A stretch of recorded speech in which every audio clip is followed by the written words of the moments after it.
Les Filao, à Théodore de Banville. Là-bas,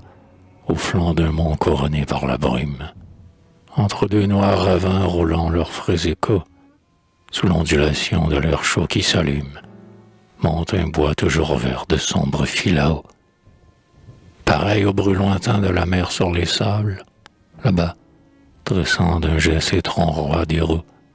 cet étrange phare aux douleurs ineffables pousse un gémissement lugubre, immense et doux. Là-bas,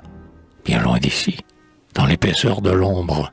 et tout près d'un frisson extatique, à jamais, ces Filao songeurs croisent leurs nefs sans nombre et dardent vers le ciel leurs flexibles sommets. Le vent frémit sans cesse à travers leurs branchages et prolonge en glissant sur leurs cheveux froissés, pareil au bruit lointain de la mer sur les plages, un chant grave et houleux dans les taillis bercés. Les profondeurs du bois, des rampes sur la plaine, du matin jusqu'au soir,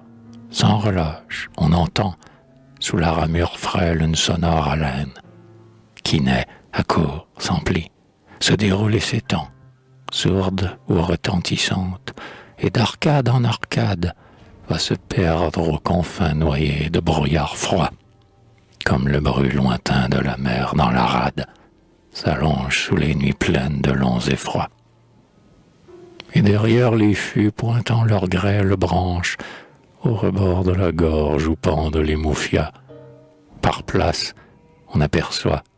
semés de taches blanches, sous les nappes de feu qui pétillent en bas,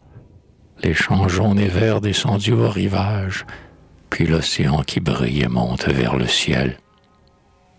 Nulle rumeur humaine à ces hauteurs sauvages n'arrive, et ce soupir, ce murmure immortel, pareil au bruit lointain de la mer sur les côtes, épance le respect et l'horreur à la fois dans l'air religieux des solitudes hautes. C'est ton âme qui souffre, ô Pharet, c'est ta voix qui gémit sans repos dans ces mornes savanes, et dans l'effarement de ton propre secret, exhalant ton arôme aux éthers diaphanes, sur l'homme ou sur l'enfant vierge encore de regret, sur tous ces vils soucis, sur ces gaietés naïves, tu fais chanter ton rêve au bois, et sur son front, pareil au bruit lointain de la mer sur les rives, plane ton froissement solennel et profond. Bien des jours sont passés et perdus dans l'abîme, où tombent tour à tour désir, joie et sanglots. Bien des foyers éteints qu'aucun vent ne ranime, gisent ensevelis dans nos cœurs, sous le flot, sans pitié ni reflux de la cendre fatale.